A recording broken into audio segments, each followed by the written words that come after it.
Como amante de la música y la comedia, ¿qué opina de la reciente despedida de Lelutier de los escenarios? Pues ya era hora. A ver, Lelutier eran ellos, las personas. Era muy importante la función de cada uno de ellos. Incluso cuando uno de ellos se fue, no lo sustituyeron, y es uno al que yo conocí. No me acuerdo ahora quién, de su nombre, porque no me acuerdo todos los nombres, pero los que quedaron formaban una trupe cómica espectacular, singular. Sustituirlos nunca me pareció buena idea. Yo la última vez que los vi aquí, los he visto, pues, los debo haber visto a lo largo de la vida 30 veces o 20 veces, 20 por lo menos. Conocí a algunos de ellos, conocí a Carlos López Pucho en México porque era amigo de unos amigos míos. Y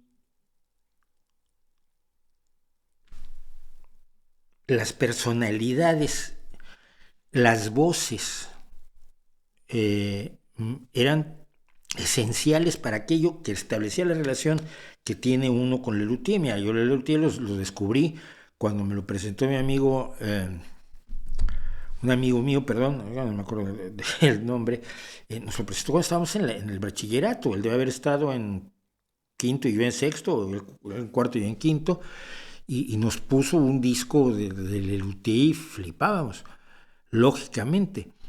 El Sonamos pese a todo, si mal no recuerdo era. Luego vino la cantata Laxatón y seguimos nuestra vida con Lelutier. Pero una vez que no estaban ni Rabinovich ni el narrador, ahora olvido también su nombre, qué barbaridad. Es una vergüenza absoluta. A ver. Sí, pero además es injusto que no lo diga yo.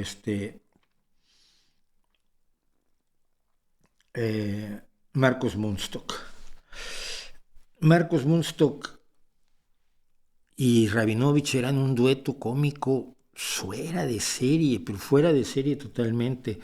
Ernesto H. es el que yo conocí, que estuvo pocos años, se fue en el 86, imagínate, yo los conocí antes. Rabinovich, Carlos Núñez Cortés, Marcos Munstock, Jorge Marona y Carlitos López Pucho eran los 5. Cuando se empezó a sustituir gente, ya quedaban solamente Marona y López Pucho de los originales,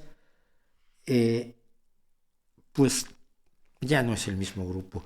Y sobre todo, ya no componen. Y el chiste de Lelutier no era la repetición incesante de los viejos éxitos, eran muy buenos, absolutamente, tienen cosas memorables. Teresa y el oso a mí me sigue tirando de la risa totalmente. Pero la base era la composición, y los grandes compositores ahí, si mal no recuerdo, eran López Pucho y Núñez. Y en menor medida Marona. Ellos eran los que creaban la música. Con los sketches tenían ayuda, lo estaba ayudando Fontana Rosa, el dibujante de Buggy el Aceitoso. El negro Fontana Rosa ayudó muchísimo, era uno de los colaboradores en la creación de los guiones de Lelutier. Pero la composición musical era fundamental, y te digo, creo que era fundamentalmente de Núñez y de López Pucho. Entonces ya no tenía sentido, era como esos boxeadores que andan dando pena en los rings de lucha, ¿no? O, no sé, algo que ya no tenía sentido. Así que yo creo que es mejor que se hayan retirado y ya.